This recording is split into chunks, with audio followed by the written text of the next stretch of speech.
Numerology and other practices, but जो अब market में आप देखते हैं चाहे एस्ट्रोलॉजर्स हैं वो हैं, so how numerology is different from other practices. नहीं, डिफरेंट नहीं होगी ना यार। एक तो पॉइंट इसके डिफरेंट क्यों, चाहे आप न्यूमरोलॉजी की बात करो, एस्ट्रोलॉजी की बात करो, यार एक बेसिक होता है, एक one fundamental basis is how to transform businesses. एक बिजनेस को आप नंबर्स के थ्रू, प्लैनेट्स के थ्रू उसको कहाँ दूसरे लेवल पे लेके जा सकते हो। ये बात तो समझ आती है कि अब कॉम्पिटिशन ज़्यादा है, ये बात तो समझ आती है कि technology is now making the world very small. छोटी सी दुनिया बन रही है आज की तारीख में। आज इन्वेंशन, आविष्कार एक जगह होता है, अगली जगह कॉपी हो जाता है। एक तो प्रिडिक्टिव टेक्नोलॉजीज होती है या साइंसेज है, एस्ट्रोलॉजी है, टेक्नोलॉजी। एक होता है हीलिंग साइंसेज होती है। यू आर हार्नेसिंग अब नेचर से कुछ लेके अपने ऊपर उसको कर रहे हो, तो उसको हीलिंग साइंसेज कहते हैं। So I am Ayush Ahuja, I am the founder of Zalon. So आज हम अपने दोस्त के साथ, अब डॉक्टर सचिन एस शर्मा जी के साथ हैं, जो एक बहुत अच्छे और काफ़ी फेमस न्यूमरोलॉजिस्ट हैं, जिनसे कुछ टाइम पहले मैंने भी गाइडेंस ली थी। और आज हम उन्हीं के साथ हम एक पॉडकास्ट कर रहे हैं, जिसके बारे में हम आपको बताएंगे कि कैसे बिजनेस में न्यूमरोलॉजी आपकी हेल्प करती है और किस किस तरह से जो आपके बिजनेस में चैलेंजेस आ रहे हैं, आप उसको कैसे न्यूमरोलॉजी की हेल्प से आप उसको सही कर सकते हैं और अपने बिजनेस में आप एक अच्छे लेवल पे आप पहुंच सकते हैं। आयुष, ज़लोन करता क्या है exactly? So Zalon basically, Zalon it's a B2B platform, B2B technology and product platform, जो सलोन्स को हर एक चीज़ एक सिंगल प्लेटफॉर्म पे प्रोवाइड करता है। जहां से आपको कुछ भी चाहिए वो सलोन्स की हेल्प करता है और उन्हें कहीं भी जाने की जरूरत नहीं है, वो अपने डोर स्टेप पे बैठ के उनको वहीं पे डिलीवरी मिलेगी। Plus apart from that, Zalon is about जो प्रोडक्ट्स हैं, products plus it's a B2B for, या it's a B2B for salons और and beauty industry, all the beauty professionals, चाहे वो फ्रीलांसर्स हैं, चाहे वो मेकअप आर्टिस्ट हैं, उन सबको वो सर्व करता है। ऑसम। अब बताओ जी, क्या क्वेश्चन पूछना चाहते हो? सो आई अंडरस्टैंड, अब नाउ आई अंडरस्टैंड कि आप ठीक से क्या करते हो। अब क्या क्वेश्चन पूछना चाहते हो मेरे भाई, बताओ।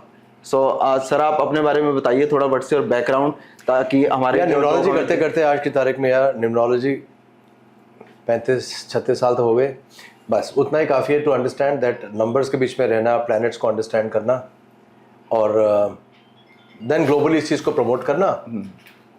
सो क्या होता है आयुष के, it's been a big journey. अगर आप एक पूरा 30-35 साल निकाल देते हो, कुछ भी करते हो आप, अब आप जब अपनी स्पेशलिटी में हो, you start developing a good intuition about it. तो आज 21,000 क्लाइंट्स, 51 कंट्रीज कर तो रहे, लेकिन द कॉन्वर्सेशन जो आज मेरे साथ आपकी होनी है ना, जो मेरे लिए रियल दिल के करीब चीज़ है, which is G how to transform businesses. एक बिजनेस को आप नंबर्स के थ्रू, प्लैनेट्स के थ्रू उसको कहाँ दूसरे लेवल पे लेके जा सकते हो।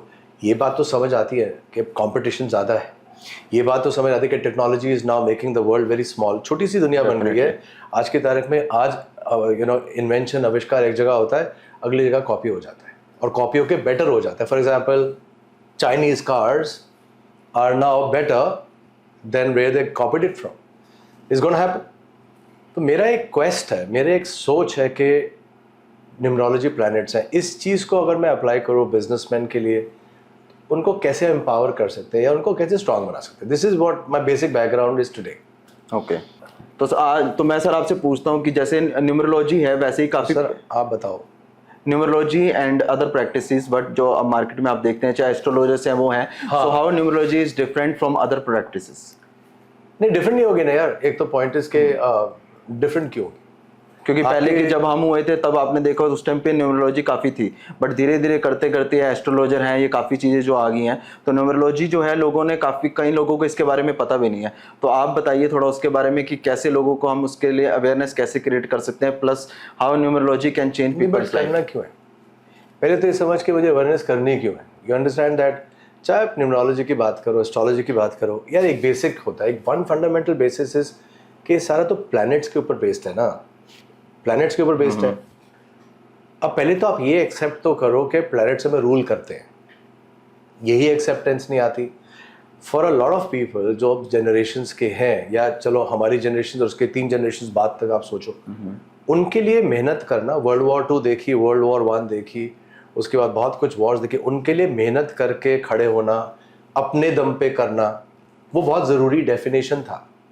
और जो सक्सीड हुआ भी, उसने ये सोचा कि यार ये तो मैंने खड़ा किया है, ये मेहनत मेरी थी। तो एक टाइम पे अगर आप उसको बोला जाए कि यार ये तो आपकी लक भी तो थी कि आप सही समय पे सही जगह पे बैठ के सही काम कर रहे थे, या आपका बैकग्राउंड ऐसा मिल गया, आप यूएस में चले गए, आप इंडियंस थे, सॉफ्टवेयर की इंडस्ट्री शुरू हुई थी सिलिकॉन वैली, आप वहाँ चले गए, प्रोजेक्ट के लिए भेजा, फिर वहीं रुक गए, आप सही जगह पे एक जगह पहुंचे तो आप वहाँ बन पाए। जब डॉक्टर्स इंडिया में नहीं होते थे तो जाके अमेरिका में डॉक्टर्स बन गए, तो वहाँ पे इतने रूल्स इतने लॉज हैं कि भाई आपको प्रोटेक्ट करते हैं, तो वहाँ पे डॉक्टर बहुत फ्लरिश कर गया तो इंडियंस डॉक्टर्स बन गए। बट लगने उनको ये लगा कि यार सब कुछ तो हमने किया है, Indians are the most flourishing community. यार ऐसे कुछ नहीं है, there is a lot of truth. इसमें बहुत सच्चाई है कि अगर आपके प्लैनेट सही नहीं है या समय सही नहीं है, बहुत सारा एफर्ट जो है वो नहीं काम करता। नाउ अब गूगल में उठा के देखना है काम कर आयुष, एक गूगल में ना देखो famous billionaire quotes, okay, just look at famous billionaire quotes और उसके नीचे ढूंढना how many billionaires attribute luck to their success. you'll be surprised कितने मिलेंगे। वो जैक मा से लेके there are a lot of people who would turn back and say यार मेरे लक सही था, वो एक टाइम पे ऐसा हुआ and I didn't look back after that। दूसरा, you just see how many millionaires were fired from their jobs। you'll be finding so many कि उस टाइम पे जब मैं रिस्क लेता ही नहीं था, मेरी फितरत में नहीं था या मेरे बैकग्राउंड में नहीं था कि मेरे रिस्क में एक सैलरी का चेक आना चाहिए, तो जब मैं उस बैकग्राउंड से पैदा हुआ था, middle class, senior middle class, जहाँ पे एक सिक्योरिटी बहुत ज़रूरी थी, जहाँ पे पेरेंटिंग ये सिखाती थी कि भाई एक सिक्योरिटी बने, फिर लोन्स लेके घर बनाओ, घर होना ज़रूरी है, फिर कुछ सेविंग करो रेनी डे के लिए, जब वो कल्चर चलती थी, तो उस कल्चर में जब एक वाइस प्रेसिडेंट CEO फायर हुआ या जनरल मैनेजर अपनी नौकरी से निकाला गया, जब उसके टाइम पे और नौकरी मिलना मुश्किल हो गया बिकॉज सीनियर लेवल पे कम मिलती है, और उसने बिजनेस शुरू किया, तो how many turn out to be millionaires. So it's first fundamental thing you have to understand कि अगर आपको समय देखना आता हो, प्लैनेट्स के बारे में रिस्पेक्ट हो, यू कैन राइड इट, इसको प्रॉपरली राइड कर सकते हो।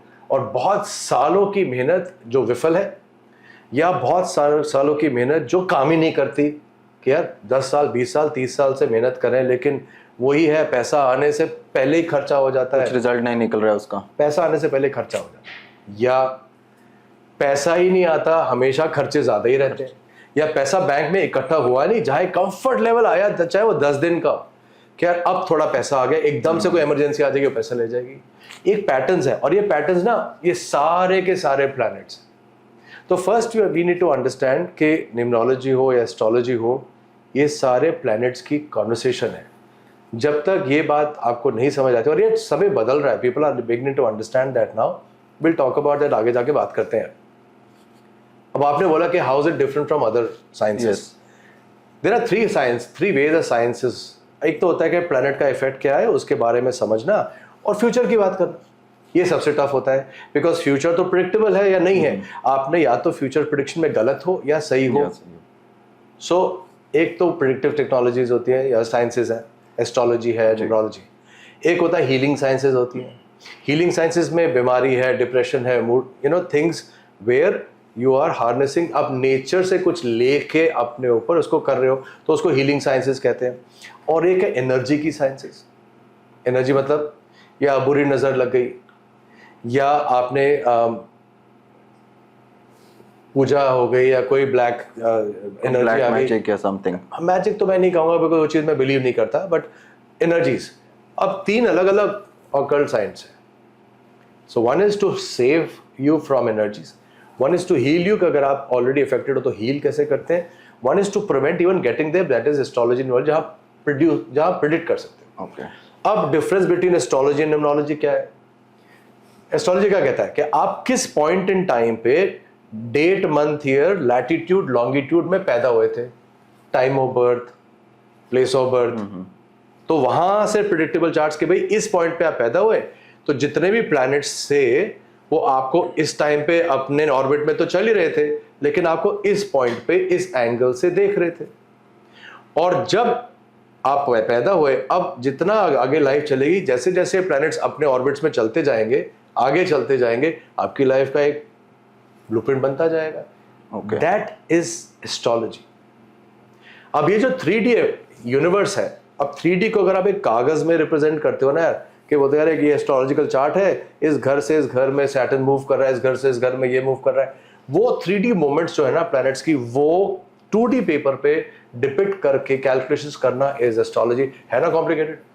बिल्कुल। तो एस्ट्रोलॉजी तो ऐसी चीज है यार कि 20-20 साल लग जाते हैं, और कोई जो 2-3 साल करके ना एस्ट्रोलॉजी करके वो आचार्य बन के बैठे हैं, sorry to with all the respect to them, they don't know astrology, they can't know that. हाँ, इतना definitely। टाइम लगता है। सो बहुत सारे लोग हैं जो आजकल लोगों को गाइडेंस दे रहे हैं, बट वो गाइडेंस सही भी नहीं है।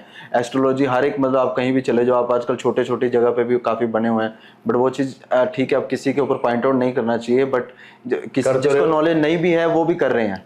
कर तो रहे हो। नहीं, पॉइंटेड आई एम नॉट, मैं तो कह रहा हूँ to each to his own. जिसकी जिंदगी में जो कर्म कर रहा है उसके बारे में हमें क्या बात करनी। मैं तो सिर्फ ये स्टैब्लिश करना चाह रहा था यार कि एक साइंस जो बहुत इतनी ज़्यादा कॉम्प्लिकेटेड है, इतनी जल्दी नहीं सीख सकते, बिकॉज एक बात याद रखना है, इसमें लॉयर है, अच्छा लॉयर का बनता है, या डॉक्टर अच्छा डॉक्टर का बनता है, फॉरगेट अबाउट एस्ट्रोलॉजी, जब उसकी इंट्यूशन काम करती है। यार लॉ की किताब तो सेम थी ना, लॉ तो सामने लिखा हुआ है ना, लाखों ने पढ़ लिया, तो एक ही लॉयर तो जेठमलानी बना ना, और for that matter any other, और एक ही लॉयर, एक ही डॉक्टर तो बना जो कार्डियोलॉजिस्ट बना, क्योंकि कार्डियोलॉजी तो सबने पढ़ी थी। जब तक आपका हाथ, माइंड, इंट्यूशन से थर्ड आई से काम नहीं करता या फोर्थ आई से काम नहीं करता, मतलब अगर आपका हाथ पैर इंट्यूशन साथ काम नहीं करते ना, तो उतना ही मीडियोकर काम चलता है। ओके। तो एस्ट्रोलॉजी तो समझ आ गई। अब न्यूमरोलॉजी का क्या फंडामेंटल है? न्यूमरोलॉजी थोड़ी सी आसान है, लेकिन उसका एक कहते हैं ना आउटरीच भी लिमिटेड होता है।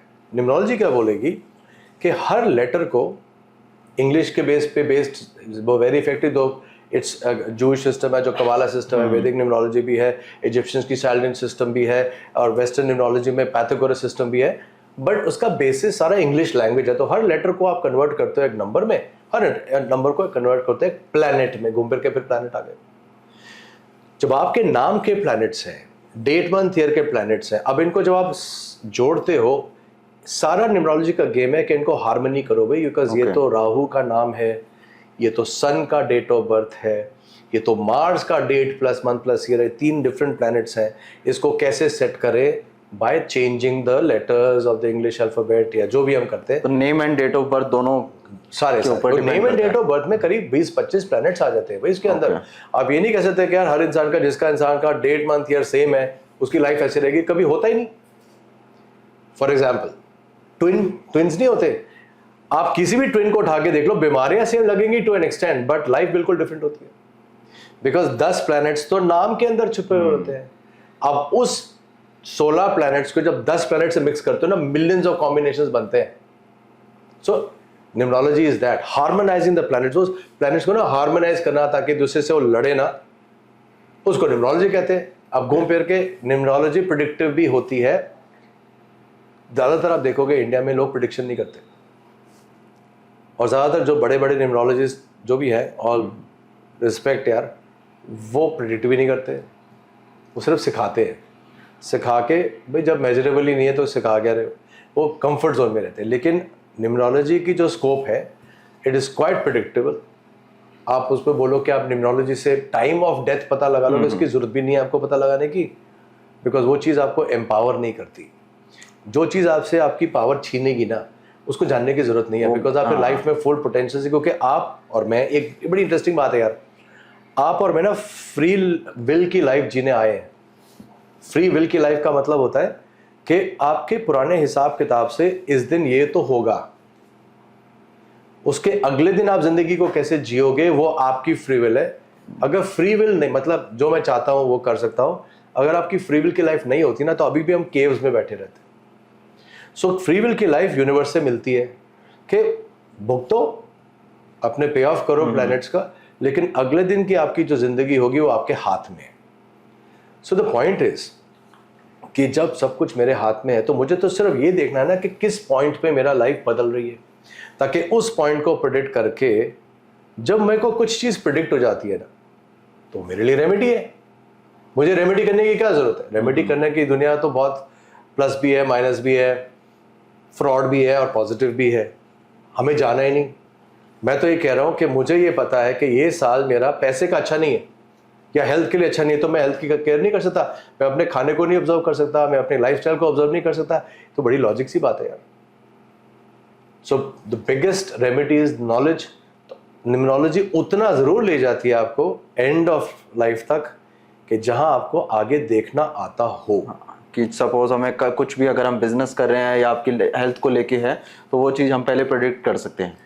हाँ, या तो मतलब कहाँ का प्रॉब्लम आने वाली है, या तो फिर अल्टीमेटली तो फिर आप, हाँ, सो अगर आपका घूम फिर के एक पॉइंट पे आप आए विच इज फैंटास्टिक, इसके भी बिजनेस में कैसे काम आता है।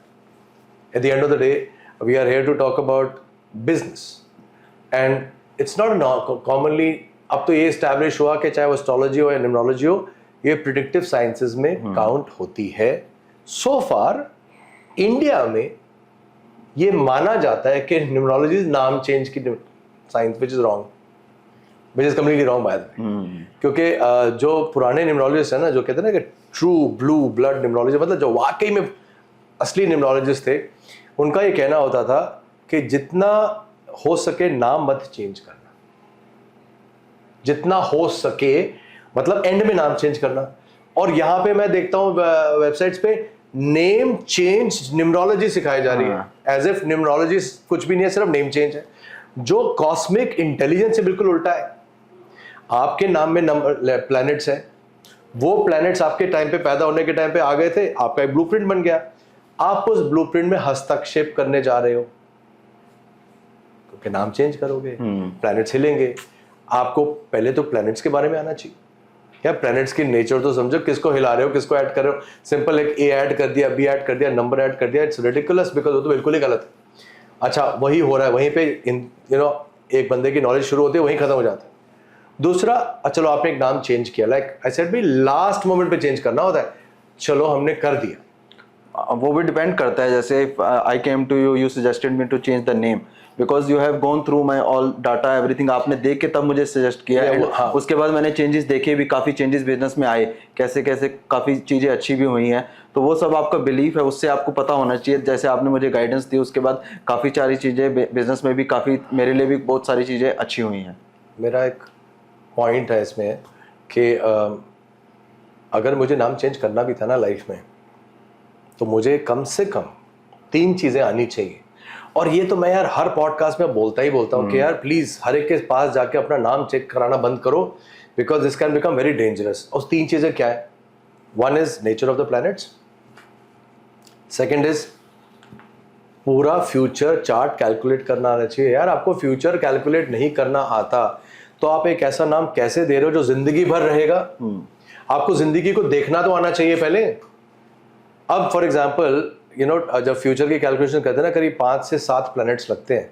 यहाँ पे ईयर नंबर आपका साल कैसे, उसके हिसाब से वो चेक कर देते हैं। जब 5 प्लैनेट्स लग रहे हैं, सपोज एक प्लैनेट आ गया जिसको हम कहते हैं, उसकी ना एक लाइफ स्पैन होती है 8-9 साल, 8-9 साल, 8-9 साल की होती है। 8-9 साल के लिए एक प्लैनेट आ गया जिसमें नंबर्स ऐसे आ गए कि इसमें रिश्ते टूट सकते हैं, पैसे खत्म हो सकते हैं। तीसरा एक पॉइंट आएगा तो इसमें कई बारी एक और प्लैनेट ऐसा आ रहा है तो जेल हो सकती है। अब ये प्लैनेट आपकी लाइफ में आ रहा है। आप किसी को कोई क्लाइंट मेरे पास आया है, वो 14 साल का बच्चा है। अब माँ बाप को कैसे बताएंगे कि भाई 32 से लेके 40 के बीच में तो जेल जाएगा? वो तो आज से उनका नींद खराब हो जाएगी। This not, you are not suppose to scare, you are suppose to empower. भैया आप नॉलेज वो दो जिससे पावर मिले। ये नॉलेज थोड़ा दोगे जो आदमी खराब बिल्कुल ही गिर जाए। तो फिर अब आप देख रहे हो कि ये सिचुएशन आएगी, इसमें ये वाला प्लैनेट जो है ना ये तंग करेगा, तो आप ऐसा नाम भी तो ढूंढ सकते थे कि वो वाला प्लैनेट को ठीक कर ले, या कोर्ट केस आ जाए जो आप थोड़ा बहुत तंग करे 1-2 साल, लेकिन वो नौबत ना आए। आप जानते हो ये चीज तो बता सकते हो। बच्चे 3rd चीज क्या चाहिए? पहले तो प्लैनेट चाहिए होता है, दूसरा फ्यूचर चाहिए होता है, तीसरा कर्मों के दोष क्या है इस प्लैनेट में, इस चार्ट में। ओ मेरे भाई, हमें ह्यूमन लाइफ मिलती ही इसलिए है 5-4 चीजों में, जिसमें से एक सबसे बड़ी चीज ये है कि आपके पिछले कर्मों के दोष के लिए आपको ह्यूमन लाइफ दी गई है कि जाइए अपने दोष को खत्म करिए और अपने मोक्ष का रास्ते को साफ करो। इस रीजन से मिलती है। और अगर आपको ये चीज देखनी आती ही नहीं कि किस रीजन से आपको भेजा गया है और फ्यूचर क्या है और आप सिर्फ एक नंबर दे के नाम दे के भेज रहे हो जो कि प्लैनेट है। अच्छा बता आपको, you know because I did your chart, अब यू नो दैट 30% है, 30% पावर है नेम की, और जो वॉवल्स होते हैं नाम के ना उसमें 20% है। 50% पावर एक लाइफ में, ये 10 प्लैनेट जो नाम में आते हैं मिला के 50% लाइफ को इफेक्ट कर रहे हैं, और आप नाम चेंज कर रहे हो 50% without seeing the future, without seeing the पिछले कर्म। और ये धड़ल्ले से हो रहा है इस टाइम, अच्छी तरह से हो रहा है, ये भर भर के हो रहा है। और आप नाम न्यूमरोलॉजी क्लासेस करते हो जहां पे ना तो ये चीज डिस्कस हो रही है ना फ्यूचर डिस्कस हो रहा है। इमेजिन अगर मेरी जिंदगी में न्यूमरोलॉजी एस्ट्रोलॉजी ना होती तो शायद मैं सुखी होता, क्योंकि फिर जेल है तो जेल है, डाइवोर्स है तो डाइवोर्स है, बैंकरप्सी है तो बैंकरप्सी है, वो भुगतने आए हैं, भुगत के जाएंगे और अपना साफ करके आएंगे। तो गुरु नानक जी भी तो यही कहते थे कि ना स्टोन पे बिलीव करो, ना नाम पे, ना एस्ट्रोलॉजी पे। बिकॉज वो क्या कहते थे यार, इंसान को इतना एम्पावर होना चाहिए, पावरफुल होना चाहिए कि जो भी कर्म है ना उसको भुगत के जाओ और उससे सीख के जाओ। मगर उससे पहले एस्ट्रोलॉजी बनी, उससे पहले न्यूमरोलॉजी बनी, वो तो 20-30 हज़ार साल पुरानी है, एंड देन सिखिज्म 300-400 साल पुराना है। उसके पीछे विजडम क्या थी? जब सेजेस ने लिखा, जब हमारे एंशिएंट वैदिक साइंसेस में भी अब न्यूमरोलॉजी आई, एस्ट्रोलॉजी आई, उसके पीछे फिर एक विजडम क्या थी? विजडम ये थी कि आप समझो फ्यूचर को, उसके हिसाब से अपने कर्म डिजाइन करो ताकि आप गलत ना करो फ्रॉम डे वन, और वो टाइम को जानते हुए उससे बच जाओ। उसको रेमेडी कहते थे। ये थोड़ी ना कहते थे कि आप कुछ बदल ही दो और मेरे को मत बदलो, लेकिन मेरे प्लैनेट्स बदल दो। वहां पे मैनिपुलेशन शुरू हो गई। सो यस, अब बात करेंगे बिजनेस की। क्या चाहते हो बिजनेस में, क्या जानना चाहते हो? तो जैसे मैं बिजनेस कर रहा हूँ, सपोज बिजनेस में मुझे कोई भी चीज़ें चाहिए होती हैं, कुछ आगे रुकावटें आ रही हैं या मुझे एक्सपेंशन करना है, तो उस केस में कैसे न्यूमरोलॉजी हेल्प कर सकती है? तो आप उसके बारे में मुझे थोड़ा बताइए। यार एक बात है कि बिजनेस इज लाइक, ना जैसे कहते हैं ना कि मैरिज एक लाइफ है, it's a partnership. Business is also a life. Business, आप जब बिजनेस करते हो ना तो आप कभी भी अपने आप को अलग नहीं कर सकते बिजनेस से कि भाई अब मेरा छुट्टी है, अब मेरा संडे है, अब 6 बजे तक के बाद मैं काम नहीं करूंगा। फर्स्ट अंडरस्टैंड कि आप स्टार्टअप में हो या बड़े बिजनेस में हो, या बिजनेस करना चाहते हो और कर नहीं पा रहे हो, या एक lady as a homemaker आप घर पे बैठी हैं, आप कुछ चाहते हो कोई पे फाइनेंशियल इंडिपेंडेंस ले लो, या 4-5 चीजें जरूरी होती है। बिजनेस में क्या होता है? बिजनेस में होता है मैं ओनर हूं, मेरी लक से मेरा बिजनेस चलेगा, मेरी लक और मेरी एफर्ट की लिमिटेशन है, क्योंकि मैं सब कुछ तो अकेले नहीं कर सकता। तो मेरे पास टीम कौन सी होनी चाहिए? मेरे पास टीम का मतलब क्या हुआ कि यार मेरे पास ना सही काम के लिए सही लोग होने बहुत जरूरी है। सही लोग। बिकॉज हमारी लिमिटेशन क्या होती है बिजनेस में? कहते हैं ग्लास सीलिंग क्या है यार? ग्लास सीलिंग होती है का कॉन्सेप्ट क्या कहते हैं कि भाई मैं किस उम्र में अपनी इनकॉम्पिटेंट लेवल पे पहुंच गया, मतलब चलता रहा, बहुत अच्छा किया, बहुत अच्छा किया, बहुत अच्छा, एक टाइम पे मैं वहां पहुंच गया जिससे आगे ग्रो नहीं कर पाया। और जितनी जल्दी जो इंसान उस लेवल पे पहुंचता है ना जहां ग्रो नहीं कर पाता, उतना ही शॉर्ट लाइफ होती है उसकी सक्सेस की। तो एक तो हो गया कि मैं इतना साल तो काम करता रहूं जहां पे मैं पीछे देखता रहूं 10 साल हो गए, 20 साल हो गए, 30 साल हो गए, कि यार सक्सेसफुल चलता जा रहा हूं, जो मेरे पास कुछ सिस्टम तो आ गया मेरे दिमाग में कि मैं ना उसको मैनेज करके सक्सेसफुल होता जाता हूं। बहुत सारे आप देखोगे शुरू में लोग बहुत बढ़िया करते हैं लाइफ में, फिर एकदम से फिर लाइफ लॉन्ग कुछ नहीं कर पाते। They reach their level of incompetency very fast.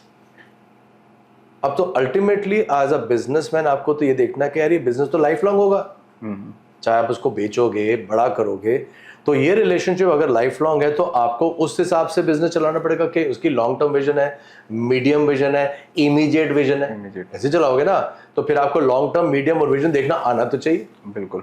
तो फिर वहां से मैं अभी इसको एलैबोरेट करता हूं। दूसरा लिमिटेशन क्या होती है कि आपको बिजनेस आता भी है कि नहीं। आप बिजनेस नहीं करना जानते हो, you are in a fanciful एक फ्रेम ऑफ माइंड में हो, यार मैं बिजनेसमैन बनना है, इतना अच्छा कर रहा हूं कंपनी के लिए, ये तो मैं अपने लिए कर सकता था। वो सबसे बड़ा डिल्यूजन वही होता है, क्योंकि कंपनी के पीछे ब्रांड होता है, ब्रांड के पीछे बहुत सारे पीसीज होते हैं, बड़े सारे लोग होते हैं। तो ऐसे भी होता है कि एंटरप्रेन्योर स्ट्रीक तो होती है इंसान में, एक होता है, एक फायर होती है, बट वो सिस्टम नहीं समझ पाता कि बिजनेस चलाने के लिए एलिमेंट्स क्या चाहिए होते हैं। एक तो वो भी चाहिए होता है, और दूसरा last thing is luck. Luck is very important. Luck is very important. I am telling you, ये तो क्लियर है, ये तो आप भूल जाओ कि लक। अच्छा, द इंटरेस्टिंग पार्ट इज, क्योंकि मैं तो निम्नोलॉजी सिखाता भी हूँ, क्लासेस भी लेता हूँ, लक को भी पढ़ा जा सकता है और उसको ठीक किया जा सकता है। ये लोगों को नहीं पता होता। लोग सोचते हैं लक का मतलब हो गया क्या, लक ही खराब है तो कुछ उसका कुछ हो नहीं सकता। So now as a chairperson of the business, you need your life to be solid, health, wealth, relationship, longevity of mind, mind तेजी से चलना चाहिए, और कोई बुरी नजर का आप शिकार नहीं होते। अगर आपके हाथ पैर चलेंगे, माइंड चलेगा, तो कंपनी चलेगी। करेक्ट? बिल्कुल। बट मोस्ट इंपॉर्टेंटली इसमें एक एलिमेंट और आ जाता है, क्योंकि एज अ बिजनेसमैन वो बहुत जरूरी है, और शायद ये बात काफी लोगों को समझ भी नहीं आती यार, कि आप as a business leader must have a lot of integrity and spiritual evolution. हम ठीक है टैक्स बचा रहे हैं, उसके ऊपर मैं कमेंट नहीं कर रहा, बट जब आप एक लीडर होते हो, छोटा बिजनेस हो या बड़ा बिजनेस हो, आप हमेशा अकेले होते हो। वो चेयर पे इंसान सबसे अकेला होता है, चाहे सीईओ कंपनी का या बिजनेस का लीडर हो, उसको देखने के लिए कुछ नहीं होता। उसके सामने सिर्फ उसका शीशा होता है कि यार अंदर से देख सकते हो तो चल जाएगा, अंदर नहीं झांक सकते हो तो इधर देखोगे, उधर देखोगे, उधर देखोगे, कुछ होने वाला नहीं है, बिकॉज आपके साथ जो गुजर रही है ना, वो किसी को नहीं बता। तो आगे से आप बता नहीं सकता आपको कोई ठीक से क्या आपके साथ। तो आपको एक बिजनेस में स्पिरिचुअल स्ट्रेंथ चाहिए होती है, वो जरूरी है। बिकॉज मैंने भी देखा है, बीइंग अ फाउंडर, कई बार होता है कि आपको आपके आसपास नहीं होता, इतनी प्रॉब्लम्स होती हैं, बट स्टिल आपको अपने आप से ही करना पड़ेगा। कई बार आपको डिसीजन लेने पड़ते हैं, चाहे वो सही गलत। एग्जैक्टली। और ये जिंदगी में ना हर रात का एक एक्सपीरियंस हो सकता है। It can become an experience of every night till the end of life, even if you are a billionaire. So you have to live with that strength. एक स्ट्रेंथ होनी चाहिए, स्पिरिचुअल स्ट्रेंथ होनी चाहिए, एक consistency and longevity की strength होनी चाहिए कि यार आदमी ना शॉर्टकट्स में ना जिए, थोड़ा सा मीडियम और लॉन्ग टर्म सोच के चले एज अ हैबिट। एक तो ये इंग्रेडिएंट है। अब इसमें न्यूमरोलॉजी कैसे हेल्प करेगी? Numerology helps you spiritually, because मैं स्पिरिचुअल मेंटरशिप भी करता हूँ, मैं तो प्रोग्राम्स भी हैं यार।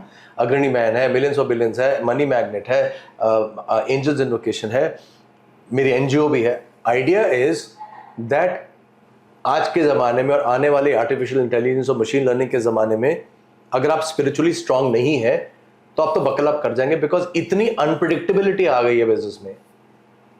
आप सोचते हो कि आप यहां पहुंच जाओगे, कोई और पहुंच जाता है, because machines are taking over the human mind and speed. First, how will numerology help you to read your life. जो आपके एसेट्स हैं उसको बढ़ाने में हेल्प करेगा, जहां पे डेफिसिट है उसको कम करने के लिए रास्ता दिखाता है, which is what I do as mentorship। और जो फ्यूचर दिख रहा है आपका, उसमें आपके पिटफॉल्स, माइलस्टोन्स बता देगा कि यहाँ पे बढ़ाओ है, यहाँ पे उतराओ है। ओके। एक बार आपके पास ये इन्फॉर्मेशन आ जाती है as a chairperson, the second thing comes, you need to be surrounded yourself with the right people.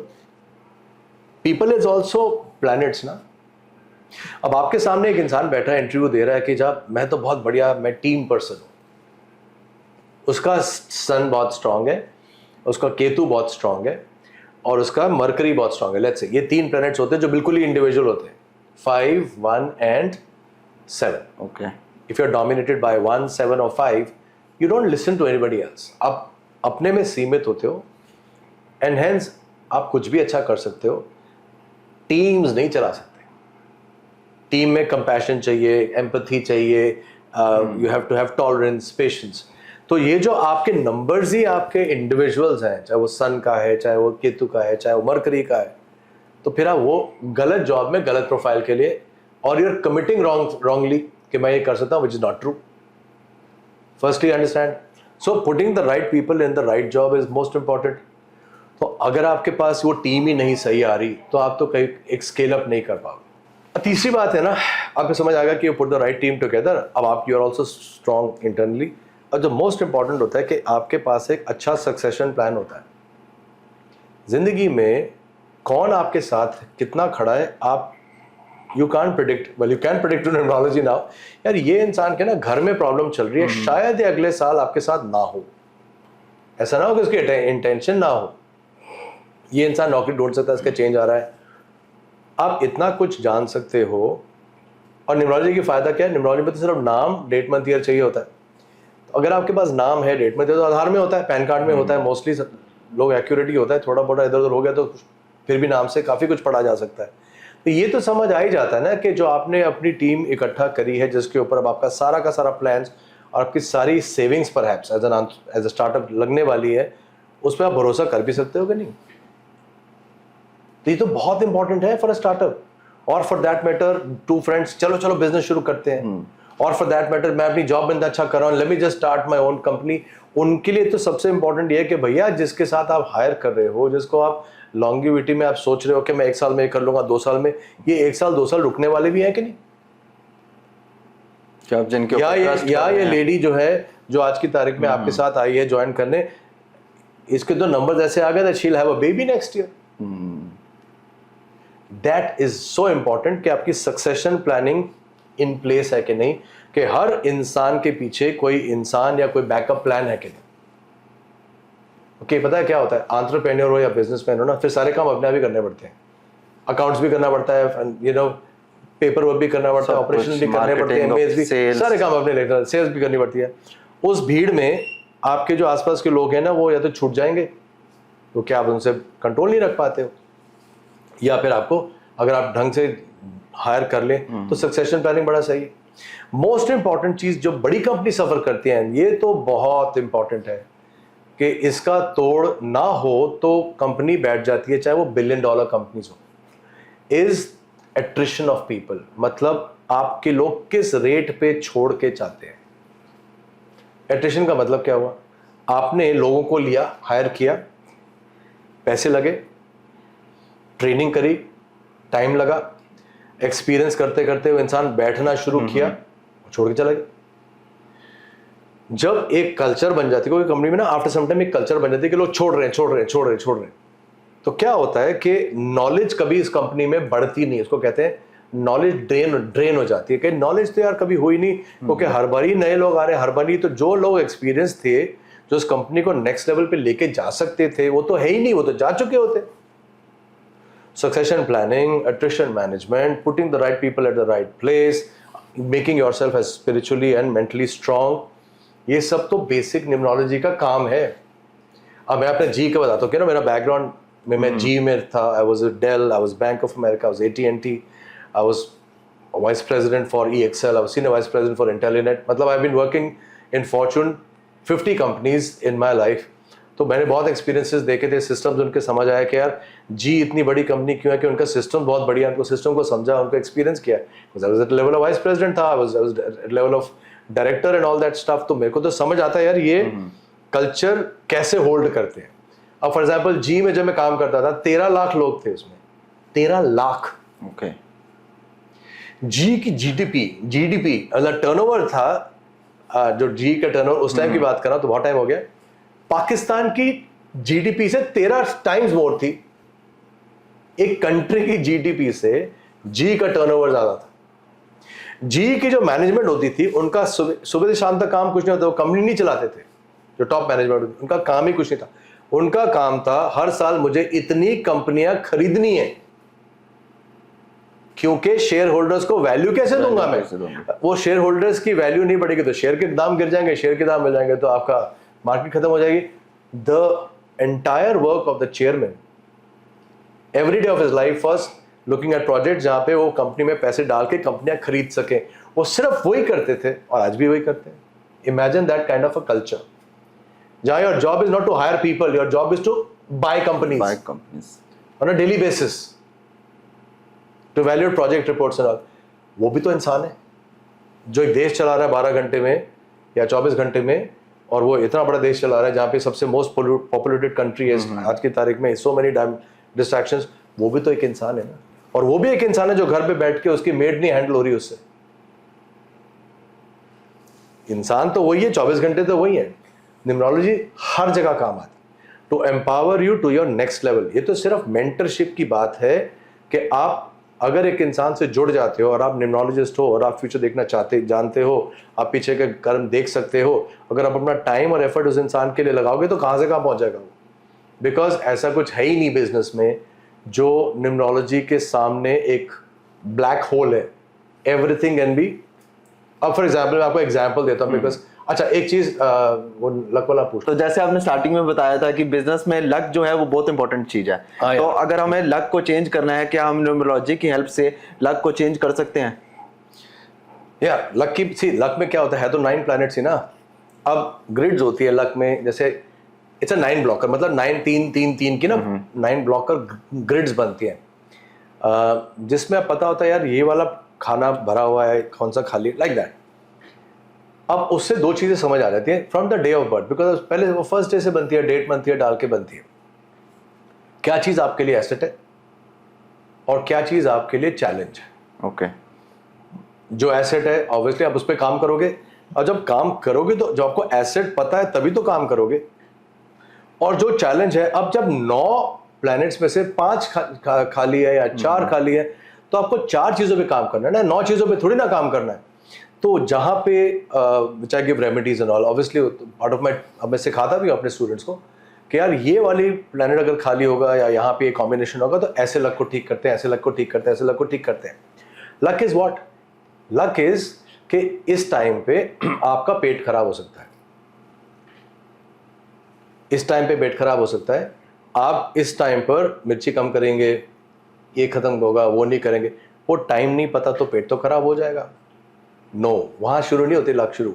अब लक कहती है कि आपके तो अंदर फियर है, कि आप शुरू से पैदा हुए हैं, आप थोड़े से डरपोक हैं। फियर से तो सब 100% स्टमक खराब होती है। चलो ठीक है, पता है कि फियर है तो चलो उसको मार्शल आर्ट्स में डाल देते हैं बच्चे को, या कुछ भी करते हैं जहां से उसकी लक ठीक कर रहे हैं, उसका फियर हटा रहे हैं। अगर वो फियर नहीं ठीक होता तो क्या करता? अगर वो फियर ठीक नहीं होता तो एज अ बिजनेसमैन कभी रिस्क ले ही नहीं पाएगा, बिकॉज हर बार उसको लगेगा छोड़ूं ना छोड़ूं, छोड़ूं ना छोड़ूं, सैलरी, ये वो, माँ बाप, तो वो जिंदगी में नाखुश रह के रहेगा। बिकॉज जो चाहिए था उसको जिंदगी में कि मुझे अपना एंटरप्रेन्योरशिप चाहिए, मुझे अपने लिए काम करना है, वो उस पर्टिकुलर प्लैनेट के मिस होने से या ना होने से वो कभी नहीं कर पाया, तो आप अपनी जिंदगी के पोटेंशियल में कभी रीच करे नहीं और लाइफ खत्म हो जाती है। तो it's very important to understand, अगर ये 5 नंबर मिसिंग है, सपोज ये स्टमक वीक है और इसमें कर्म का दोष भी आ गया, तो जब स्टमक वीक होती है ना, दो तरह से वीक होती है स्टमक। या तो होती है कॉन्स्टिपेशन हो जाती है, अपनी बात कह नहीं पाता जो इंसान, तो अंदर से कॉन्स्टिपेशन आनी शुरू हो जाती है। या होता है कि पेट में गैस आनी शुरू हो जाती है। गैस मतलब अंदर कुछ टॉक्सिसिटी हो रही है, कुछ एसिडिक बनता जा रहा है जो गैस एमिट करता है। अब ये समझ आ गया कि यार ये तो स्टमक का एरिया है और बाकी प्लैनेट्स ये कह रहे हैं कि ये अपने दिल की बात नहीं कर पाता, तो ये कॉन्स्टिपेशन का शिकार होगा। कॉन्स्टिपेशन का शिकार में तो जिंदगी में खाना पीना बंद हो जाएगा।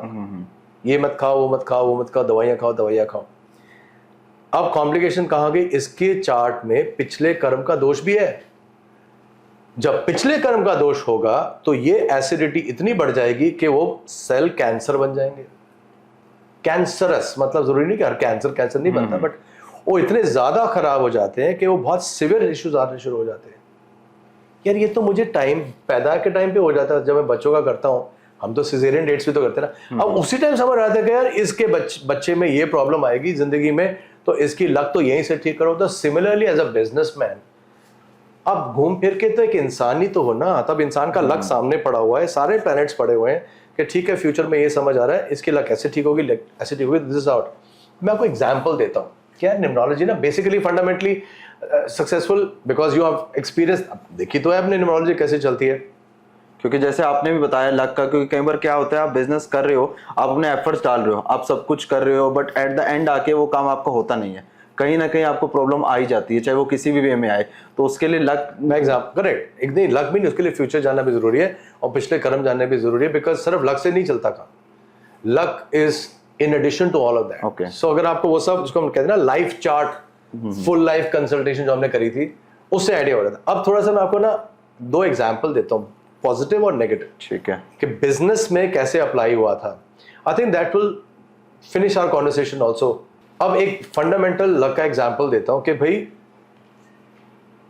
सब कुछ सोचते तो बहुत अच्छे हैं, मेरा बच्चा का इंटेलिजेंस तो है या मेरा माइंड तो बड़ा अच्छा चलता है, लेकिन ना मैं ना काम करने से पहले लेजी हो जाता हूँ। वो जो चीज है ना जो रात को प्लानिंग होती है वो सुबह एग्जीक्यूशन में नहीं आती। चाहे वो बच्चा पढ़ाई में बहुत अच्छा था लेकिन एग्जाम के टाइम लिखता नहीं है, पूरा आधा छोड़ के आता पेपर। चाहे वो जिंदगी में प्रोजेक्ट शुरू करता है लेकिन कंप्लीट नहीं कर पाता। Eight the end of the day ये एक मेजर है, ऐसे बहुत सारे हैं, लेकिन चलो एक एग्जांपल है, बिकॉज इसमें तो lady of the house who wants to improve the house, एक इंसान, एक बच्चा, एक बिजनेस लीडर, जब आप एक चीज को कंप्लीट नहीं कर पाते हो, एग्जीक्यूट ही नहीं कर पाते हो ग्राउंड लेवल पे, तो कैसे ठीक करें? तो उसका मतलब क्या हुआ कि एक पर्टिकुलर ग्रिड होता है, अगर वो मिसिंग हो तो समझ आता है कि भाई ये इंसान लेजी है। लेजीनेस कहां से आती है कि एक चक्र होता है 3 फिंगर्स नीचे ना, यहाँ पे एक सेक्रल एनर्जी सेंटर है और एक आपका स्पाइनल कॉर्ड के बेस पे होता है, रूट चक्रा कहते हैं इसमें, एनर्जी सेंटर्स होते हैं। और जब रूट चक्रा को ना प्रेशर देते हैं ना तो ये खुलते हैं। जब खुलते हैं तो इंसान धरती से जुड़ा हुआ, ग्राउंडेड टू मदर अर्थ, जो सोच अपनी प्रैक्टिकली अप्लाई कर पाए। क्यों? अब जैसे ये फीट है, दिस इज योर फीट, तो ये वाला जो पार्ट होता है ना, ये चेस्ट है, ये हार्ट है, ये स्टमक है, ये फैटी लिवर होता है, ये किडनी होता है, वगैरह वगैरह। हर जो पैरों के जो सोल होता है उस पर हर नर्व आके एंड करती है पैरों। तो जब हम इसको एक्यूप्रेशर देते हैं तो खुल जाते हैं। जब खुल जाते हैं तो आदमी अपनी सोच को प्रैक्टिकली अप्लाई कर पाता है। सो ये एक लक का एग्जाम्पल है। इसको खोलते कैसे? या तो आप घर पे नंगे पैर चलो, लोग तो नहीं कर सकते, कभी सर्दियां हैं, it's not such practical thing. तो आज की तारीख में ऑर्थो स्लीपर्स आते हैं। ऑर्थो स्लीपर्स जो होते हैं ना, sleepers with bubbles in it. हाँ, जो अब जितना ऑर्थो स्लीपर्स वो तो नाइकी, एडिडास, लाकॉस्ट या इवन अमेज़न में 400-500 रुपए का मिल जाता है यार। जब आप घर की चप्पलों पे ऑर्थो स्लीपर ही यूज करते हो तो आपके तो सारे नर्व्स रोज प्रेस हो रहे हैं, विच मीन्स आपकी सारी नर्व्स जो है वो प्रॉपर्ली खुल रही है, आप ग्राउंडेड होते जा रहे हो। सेकंड क्या होता है, आप घास पे चलना शुरू करो। बॉम्बे में तो होने वाला नहीं, आप दुबई में बैठे हो, दुबई में तो होने वाला नहीं, तो घास ही नहीं है। सो मगर जहां घास है वहां तो कर ही सकते हो ना। So at the end of the day when you are grass walking, grass में क्या है, ग्रास इज द मैग्नेट। तो मैग्नेट जैसे जैसे आपके प्रेशराइज मिलता है, it goes up your spinal cord. तो स्पाइनल कॉर्ड से तो पूरा का पूरा बॉडी रीजनरेट होता है। तो वही फंडामेंटल मैग्नेटिज्म का है कि आज की तारीख में जापान जो बनाता है आपके दे दोस्त यार जहाँ सोते हैं, क्या कहते हैं, मैट्रेसेस विद ऑल दैट, उसका फंडामेंटल ये था कि घास पे चलते बचपन से हमें पता। The third thing is cycling. When you do cycling fast, spinning कर लो या एग्रेसिव साइकिलिंग करते हो, तो ये सारे चक्र खुलते हैं। जब चक्र खुलेगा तब तक अपनी सोच को आप प्रैक्टिकली अप्लाई कर सकते हो। That is grounding energies. तो ग्राउंडिंग एनर्जीज, अब पता हो कि ग्राउंडिंग एनर्जीज का इशू है तभी तो ठीक कर सकते हो। जब पता ही नहीं तो कैसे? पता ही नहीं है तो उसको कैसे ठीक करें? तो फिर तो ये होगा जब आप पीटीएम में जाओगे कि आपका बच्चा है तो बड़ा इंटेलिजेंट लेकिन क्वेश्चन छोड़ के आ जाता है, या आप प्लानिंग तो बड़ी करते हो लेकिन अगले दिन बड़ी जल्दी डिस्ट्रैक्टिंग के प्लानर कुछ और रहते हैं, तो बाद में, बट आप प्लानिंग तो बड़ी अच्छी करते हो लेकिन एग्जीक्यूट नहीं कर पाते हो। समझ आया? कई बार हाँ, बिजनेस में भी ऐसे होता है, हम प्लानिंग बहुत ज्यादा करते हैं बट जब एग्जीक्यूशन में जाते हैं तो हो ही नहीं पाता। अब मैं 2 एग्जांपल देता हूँ। आई थिंक जहाँ पे we have seen failures and success in business. अब पहले success in business, see my work of numerology consultation जो है ना यार, आपके साथ तो हुई, but I do at a very complex level also. अब मैं 6-7 साल से I been mentoring a business leader. उनका मंथली बेसिस से रिलेशनशिप है हमारा। ओके कि भाई मैं इतने घंटे आपको दे दूंगा, आपको जब भी कोई इशू हो तो आप मेंटर कर। सो अब 6-7 साल हो चुके हैं उसके। He is based out of London. He is still about 38 years old now. Okay. अब वो जब था 32 साल के थे, जब मिले थे 32-33 साल के थे। He is an engineer. He makes specialist metals for Formula 1 cars. Okay. इनकी अपनी टेक्नोलॉजी है, यूके बेस्ड है, एंड 3D प्रिंटिंग करते हैं फाइनली उस मेटल की, और वो फाइनली वो मेटल जो है Formula 1 कार्स में लगता है। बस ज़्यादा मैं बता नहीं सकता बिकॉज फिर क्लाइंट्स की कॉन्फिडेंशियलिटी आ जाती है। इंटरेस्टिंग लग रहा है काफी। सो अब पता है, अब ही वॉज अ यंगस्टर जो अपनी पूरी सेविंग लगा रहा है, इंजीनियर था है, और उसको अब लोग चाहिए जो बिल्कुल हाई एंड साइंटिस्ट्स हैं। आपको पता है 32 साल के यंगस्टर को या 33 साल के यंगस्टर्स को कोई सीनियर प्रोफेशनल सीरियसली नहीं लेता, and specially so in Europe. वहां पे तो the edge is quite high for him to hire those heavy engineers. तो एक जब हमने शुरुआत करी थी, इतनी मोटी फाइल है, वी हैड 19 to 20 पीपल जिनसे वो बात कर रहे थे, including IIT professors here, hiring की जो बात हो रही थी, प्लस आई थिंक कार्तिकेन जो रेस ड्राइवर है उसका प्रोफाइल आया हुआ था और ऐसे कुछ कर करके आया, और फॉर्मूला 1 के बहुत बड़ा नाम था, उसका प्रोफाइल आया हुआ था कि भाई इनको हमें पीआर हेड इस कंपनी का रख सकते हैं कि नहीं रख सकते हैं। तो उस टाइम मैंने इसको रिजेक्ट कर दिया था कि भाई उसके नंबर्स अच्छे नहीं, और आज तक वो नंबर्स वो फॉर्मूला 1 में एक पॉइंट से बढ़ा ही नहीं है। Now it was many years ago, आज वो इंसान ही इज 37-36 ईयर्स, वो तो मतलब he is ready to give my testimonial also. आज वो इंसान इस सिचुएशन में है कि वो 4 कंपनियां खरीदने के कतार पे है। Okay, not only in formula 1, defence, health care, events. What reason I don't know, events वो मेरे को अभी क्लियर नहीं है, उसकी प्रोफाइल आनी है। डिफेंस, हेल्थ केयर, हाँ फॉर्मूला 1 तो था ही, वो तो भूल ही गए। तो formula 1, defence, health care. So why? Because ये जो प्रोडक्ट बन रहा है ना उसकी अब डाइवर्सिफिकेशन हो रही है। अब एक कॉन्वर्सेशन आपको बड़ी इंटरेस्टिंग बताओ जो आज हुई है, जो मैंने उसको आज सुबह मैसेज लिखा है।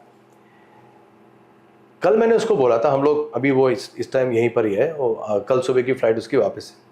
मैम कल लोग नाश्ते में मिले उससे, मैंने कहा यार एक काम कर तू अब उसको मैंने पूरा जियोपॉलिटिकल सिचुएशन समझाया कि दुनिया में क्या हो रहा है। एज अ बिजनेसमैन निम्नोलॉजिस्ट का काम नहीं है, but understanding the whole world, because आज की तारीख में यार I got clients in 51 countries. अब 21,000 क्लाइंट से कुछ तो समझ आ ही जाता है, plus I am a very strong reader of latest news and all. अब मैं इसको कल जियोपॉलिटिकल सिचुएशन समझा रहा था कि भाई देख अगले 10 साल में दुनिया इस तरह से नया जो न्यू वर्ल्ड ऑर्डर आया है ट्रम्प के साथ, ये ऐसे बैठेगा मेरे हिसाब से। तो एक काम कर, प्रोडक्शन बेस जो है ना हरियाणा में शिफ्ट कर दे। ओके, यूके में मत रख, बिकॉज यूके कॉस्ट बढ़ेगी और यूके कॉस्ट बढ़ने से प्रॉफिटेबिलिटी कम होगी। अपना हेडक्वार्टर्स वहां रखो क्योंकि सेल्स तो वहीं से होनी है, नेटवर्क तो वहीं से होना है, लेकिन प्रोडक्शन यहां से करना है। वो बहुत बड़ा डिसीजन है उसके लिए। He is just 38 years old and we had to sit down in the morning and breakfast and to explain it long. अभी न्यूमरोलॉजी नहीं है, because from numbers I also understand the world order. मोटा मोटा तो समझ आ ही जाता है ना, एंड उसके नंबर्स मुझे पता है कि कहाँ पे डाइवर्सिफिकेशन की बात कर सकते हैं, कहाँ पे डिसइन्वेस्टमेंट की बात कर सकते हैं, कहाँ पे मर्जर की बात कर सकते हैं और कहाँ पे एक्विजिशन की बात कर सकते हैं। ये तो सब मेरे को पता है। सो नाउ वी सेट, एक काम करते हैं, एक प्रोडक्शन बेस जो है अगले 2 साल में यहाँ पे रखते हैं to bring down your cost. अब बताओ क्यों कॉस्ट कम हो रही है, मतलब वहाँ पे कॉस्ट क्यों बढ़ेगी? कोई लॉजिक पता है आपको क्यों बढ़ेगी? क्योंकि वहाँ पे एक तो हर एक चीज एक्सपेंसिव है, प्लस लेबर भी एक्सपेंसिव। नहीं, वो तो शुरू से है ना यार। आज की तारीख में बिजनेस नहीं है तो लेबर तो सस्ती होनी चाहिए। नहीं, अब ये बात समझ, बड़ी इंटरेस्टिंग बात है यार। ये आज ही की बात है, तो मैंने इसको आज ही सुबह लिखा था तो मेरे दिमाग में आ गई। मैंने इसको 3 पॉइंट्स लिखे। मैं कहा देख, यूरोप में अब वो एज्ड कॉन्टिनेंट हो चुका है। It's not an ageing continent. Ageing continent means अब एवरेज मीडियन एज जो है ना यूरोप की 45 साल हो चुकी है। 45-50, हाँ इतनी है मीडियन एज है। सोचो एक देश, पूरा कॉन्टिनेंट है, 52 देश, इतने जैसे 27 कंट्रीज, अब वो 45 की एज वाले। 45 के एज में बचपन बहुत सारे लोग एल्डरली हो गए। तो जब एल्डरली होता है इंसान तो वो ना सेव नहीं करता, वो फिर बाद में बेच के खाता है। जब वो on the way to elderly होता है ना, वो सेविंग शुरू करता है ओल्ड एज के लिए। एक तो पैसा अब मार्केट में आएगा विद ट्रम्प का जब नया ऑर्डर नहीं आया, इस चक्कर में पूरे यूरोप को डिफेंस स्पेंडिंग अपनी ऊपर करनी पड़ रही है। तो वो वहां से नहीं कर रहे कि किसी का पैसा काट के हेल्थ से कम करके, या हमने यहाँ पे इंफ्रास्ट्रक्चर के लिए पैसा रखा होता वहां से हटा के डिफेंस स्पेंडिंग करेंगे। वो अपनी सेविंग्स में से कर रहे हैं, जो उनके रिजर्व्स हैं। उनके पास कोई चॉइस नहीं है, बिकॉज ये रियल हो गया। अब जब सब कंट्री सारा पैसा डालेंगे तो एकदम से डिफेंस इंडस्ट्री शूट करेगी, लोगों को जॉब मिलेंगी, एकदम से खुशहाली आएगी। द मोमेंट इतना पैसा आएगा और जॉब मिलेगी, आपका कॉस्ट ऑफ मनी एकदम बढ़ता जाएगा। भाई इंटरेस्ट बढ़ जाएगा, बैंक बोलेंगे अब तो लोग ले रहे हैं लोन्स, अब तो ले रहे हैं, बढ़ाओ इंटरेस्ट। जब इंटरेस्ट बढ़ा दोगे यूरोप का, आपकी लेबर महंगी हो जाएगी डेफिनेटली। और जब आपकी लेबर महंगी हो जाएगी, इंडिया इज द बेस्ट। यार इसमें न्यूमरोलॉजी क्या है बता? द पॉइंट इज, न्यूमरोलॉजी मेरे को आती है, बिजनेस कंसल्टेशन के, मैं बिजनेस लाइफ से जी चुका हूं, मैं कॉर्पोरेट लाइफ से आया हूं। अब when I'm saying that I'm giving you a sense कि भाई the cost of running your business in the next 5 years is going to shoot up। तो आप जो 3 कंपनीज एक्वायर करने की बात कर रहे हो, उसकी ऑफशूट्स यहाँ पे इंक्यूबेशन सेंटर बनाना शुरू करो। आज बात शुरू करोगे तो अगले 1.5 साल में बन जाएगा। जब इंक्यूबेशन सेंटर के लिए तो आईटी भरी हुई है, यहाँ तो साइंटिस्ट ही साइंटिस्ट भरे हुए हैं यार। हाँ, उससे 1/4 में आपको इंक्यूबेशन सेंटर तैयार हो जाएगा, चाहे वो हेल्थ केयर के लिए, उसके लिए हो। धीरे धीरे आप वहां पे मार्केटिंग रखो, रिलेशनशिप रखो, यहाँ सारा का सारा मैन्युफैक्चरिंग करो, you become a large company. ना this is business consultation. Plus आपकी उससे कॉस्ट ये अच्छा कम एग्जांपल हो होगी। गया। या definitely this is an example which we are working on still, so this is work in progress. अब आ जाओ, this is past experience which I had, which is very terrible one. एक टाइम पे about 10 years 12 years ago somebody came to me and वो आए तो अपनी life के लिए थे कि भाई मेरे को यूरोपियन वाइफ थी, Indian, based out of here only, कि मेरे को ना I want to give divorce to my wife. Okay, so उसके लिए आए थे। इट वाज लाइफ कंसल्टेशन, वो कोई बिजनेस कंसल्टेशन था नहीं। And I told him that time ये मत करना, because this lady is very very lucky for you, और इसको ना अभी आप छोड़ दो, बिकॉज आपको फ्यूचर देखना आता है तो आप बात कर सकते हो ना, वही बात हो जाती है, घूम फिर के वहीं आ जाते हो। तो आई सेड मत करना इसको। अच्छा, and he is a big arts collector also. Okay, he started, उसकी अपनी मैन्युफैक्चरिंग थी, क्लोथ्स की मैन्युफैक्चरिंग थी, बैंगलोर में थी, 400 यूनिट्स, 400 लोग यहाँ थे, वहाँ थे, और शायद पानीपत में 400-300 ऐसे कुछ था, बहुत टाइम हो गया। उसने हायरिंग के लिए मुझे बताया था कि क्रिटिकल हायरिंग में I used to do hiring for him. एक एचआर का प्रोफाइल आ गया as an HR head, and he hired, कहीं से आया हुआ रेफरेंस है, he was very enamoured by her. I told him, ऐसे यार ये ठीक नहीं, ये इंसान आपके लिए लॉन्ग टर्म में ठीक नहीं। एंड वो हुआ क्या कि 1.5 साल में उसने यूनियनाइज कर दिया पूरी कंपनी, उसी ने यूनियन खड़ी कर ली। ओके, और यूनियन इस तरह से खड़ी हुई कि इस इंसान को देश छोड़ के भागना पड़ा, बिकॉज आप इतनी बड़ी कंपनी बंद नहीं कर सकते, आप लॉज जैसे स्ट्रिंजेंट होते हैं कि आप लिमिटेड कंपनी जैसे बंद नहीं कर सकते। And he had to really fight it in the case, in the courts for almost 6-7 years before वो फिर कंपनी बंद हुई, सबको उसने कॉम्पनसेशन दिया, इंडिया वापस आया, और अभी गुड़गांव के बॉर्डर के आसपास he has a big SEZ बना लिया उसने। ओके, SEZ मतलब 10 फ्लोर्स का बहुत बड़ा SEZ बनाया है। बट उस टाइम पे ये हालत हो गई थी कि सब कुछ खत्म हो गया था बाय वन रॉन्ग हायरिंग। तो ये भी तो बिजनेस कंसल्टेशन है। जब आपके सामने प्लैनेट्स हैं, चाहे वो कंपनी का नाम हो, चाहे वो लोगो का एक नंबर हो, चाहे वो डिजाइन चाहे वो चेयरमैन का चार्ट्स हो, चाहे वो पार्टनरशिप्स के चार्ट्स हो, चाहे आपके क्रिटिकल हायरिंग के चार्ट्स हो, चाहे आपके बीवी बच्चे जो आपको कंपनी में लाना चाहते हो सक्सेशन प्लानिंग के लिए, जब it comes down to one unit which is ये इंसान और इसका चार्ट, एक बार वो आ जाए, you can do everything. But वो जोड़ना आना चाहिए। वो जोड़ने के लिए आपको बिजनेस के बारे में पता होना चाहिए, आपको दुनिया के बारे में पता होना चाहिए। तो द क्वेश्चन वाज कि बिजनेस मेंटर, क्या हर न्यूमरोलॉजिस्ट बिजनेस मेंटर बन सकता है? नहीं बन सकता। You have to know about business. You have to know about the world, how the world is moving. You have to know about the culture of that person जो आपके सामने बैठा है, उसकी माँ बाप, भाई बहन, फ्रेंड सर्कल, आपको एक सेंस होना चाहिए। जब तक आप वो सेंस नहीं लोगे ना, आप एक अच्छे मेंटर नहीं बन सकते। Mentor is not board room में बैठ के आप एक PPT में दिखा के और ज्ञान दे रहे हो। मेंटरशिप इज आप शैडो कर रहे हो लाइफ को। तो you not every numerologist can become a business mentor. In fact अभी तक तो वो है नहीं, जहां तक मैं सोचता हूं कि of where I can say I can fully respect his knowledge. Then the question is, can every businessman become a numerologist business mentor? The answer is no. I'll tell you why, because अभी तक इसलिए नहीं हुए। आप business करते हो, आप तो बिजनेस करते हो, कितना टाइम देते हो दिन में बिजनेस चलाने के लिए? Almost like 17-18 hours। न्यूमरोलॉजी पढ़ने का टाइम का है? न्यूमरोलॉजी भी तो फुल टाइम साइंस है। हाँ बिल्कुल। जब न्यूमरोलॉजी पढ़ोगे, लाइक मैंने बात करी थी ना कि शुरू में कि यार डॉक्टर तब अच्छा डॉक्टर बनता है जब उसका हाथ साफ हो जाता है। सफदरजंग का डॉक्टर, राम मनोहर लोहिया का हॉस्पिटल का डॉक्टर, एम्स का डॉक्टर, मूलचंद का डॉक्टर, ये हाथ से साफ लोग हैं जो 20-20, 25-25 साल से hundreds of patients every month देखते हैं, तो उनका हाथ साफ हो जाता है। तो अगर आपका डॉक्टर, उसके बाद थोड़ा जाओगे कि यंगस्टर जो बैठा हुआ है फैंसी वहां से आया, जब आपको जान पे आएगी ना तो 10 रेफरेंसेस लेके जाओगे। तो रेफरेंसेस कैसे बनते हैं इंसान के? when he is in the field for so many years, so many. तो रेफरेंसेस बनेगा ही नहीं उसका. जब रेफरेंसेस नहीं बनेगा तो वो कैसे पता है डॉक्टर सही है कि नहीं. आप चले जाओगे ऑपरेशन टेबल पे उसके, आप बोलोगे नहीं यार वो मेदांता में ना वो नरेश त्रेहन है उधर ही जाना. अरे नरेश त्रेहन के साथ भी तो 10 लोग थे, लेकिन पता नहीं है किसी को, सिर्फ यही फंडामेंटल हो गया. सो जब बिजनेस इतना टाइम ले जाएगा, न्यूमरोलॉजी आज सीखोगे तो वो भी तो टाइम ले जाएगा. बाय द टाइम आप ग्रो करके ऐसे बनोगे, it's a life decision you have to take if you ever want to be. either you become the numerologist or you choose business. No देखो, बिकॉज दोनों चीज को आपको टाइम देना पड़ेगा. आज की तारीख में एक बात बताओ, आज की तारीख में मेरे साथ तो बहुत न्यूमरोलॉजिस्ट पढ़ रहे हैं ना, न्यूमरोलॉजिस्ट पढ़ रहे हैं, उसमें से बहुत सारे बिजनेसमैन भी हैं. 99% of the people who are businessmen who are learning numerology, and there are a lot of them now. मतलब आज की तारीख में यार 950 से 950 के ऊपर ही स्टूडेंट सर्टिफाई हो चुके हैं. तो 950 में से कम 300 तो बिजनेसमैन है या एंटरप्रेन्योर्स है या किसी ने कुछ शुरू किया होगा. बट देयर 99% ऑफ देम ना, उनका फोकस है बिजनेस करना. ओके. उनका फोकस नहीं है, उनका फोकस है कि अपने बिजनेस में मैं अप्लाई कैसे कर सकूं. उनका ये फोकस नहीं है कि मैं बिजनेस कंसल्टेंट बन जाऊं.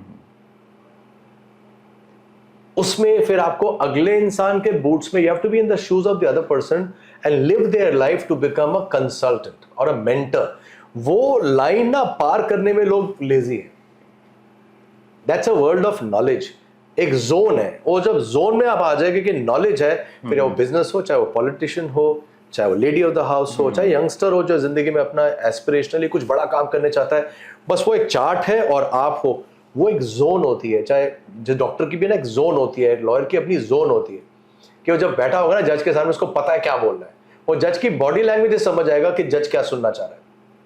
That zoning is important when you become a specialist. It takes a lot of time यार. आपके साथ एक तो टाइम का वैसे नहीं पता चलता, इतनी जल्दी टाइम निकल गया. तो मैं एक काम करता हूँ, मैं एक जाके अच्छे से इसके ऊपर क्वेश्चंस बनाऊंगा और हम 6 महीने बाद फिर दोबारा बैठेंगे इसके ऊपर और एक दोबारा से पॉडकास्ट करेंगे. मैं और काफ़ी सारे क्वेश्चंस लेके आऊँगा आपके लिए. तो नेक्स्ट टाइम जो हम पॉडकास्ट करेंगे, बट वो हम करेंगे दुबई ऑफिस में, ताकि जो वहाँ के भी जो लोग हैं, जो हमारे बिजनेस फ्रेंड्स हैं, वो भी देख सकें. Dubai is my destination. वहाँ पे हमारा ऑफिस खुल रहा है, अगस्त में तो खुल ही रहा है, but I will be there before that also. My point is Ayush, आप जैसे लोग देश को बनाने वाले हैं, यू आर यंग और ये यंग देश है. एंड द पॉइंट इज के ये सुपर पावर बन भी रहा है, but we want that make in energy भी है. तो मेरे लेवल पे तो यार मेरी एज तो ये हो गई कि मैं मिशन की तरह से काम कर रहा हूँ. I really want you and more like us, like yours, high energy, high ambition, international reach. आप और करो मेरे लिए. ऐसे नहीं कि आप 6 महीने बाद कोई क्वेश्चंस करो. आपको जब इशू हो मेरे से आप बात करो. We'll keep talking, and then obviously Dubai mein we'll have another good conversation. Right, definitely. Business is one thing, but after meeting you, I always get inspired कि आपसे काफ़ी कुछ चीज़ें सीखने को मिलती हैं. जो आप चीज़ें बताते हो वो I think it's really amazing. जितना टाइम आपने दिया है न्यूमरोलॉजी को और आपके से जो गाइडेंस मिली है, जो एडवाइस आप देते हो, वो डेफिनेटली मेरे को भी कहीं ना कहीं वो बिजनेस में फॉर श्योर हेल्प कर रही है. और आने वाले टाइम में भी I will definitely take more guidance from you so that मैं अपने बिजनेस को और ग्रो कर सकूँ. All the best. Thank you very much. So I hope you liked जो आज बात हुई, आयुष से बात हुई है, तो दिल की बातें हैं. ये बिजनेस है, जिंदगी इज रियल. रियल में क्वेश्चंस भी रियल होते हैं, प्रॉब्लम्स भी यूनिक होती है. Please share and subscribe my channel.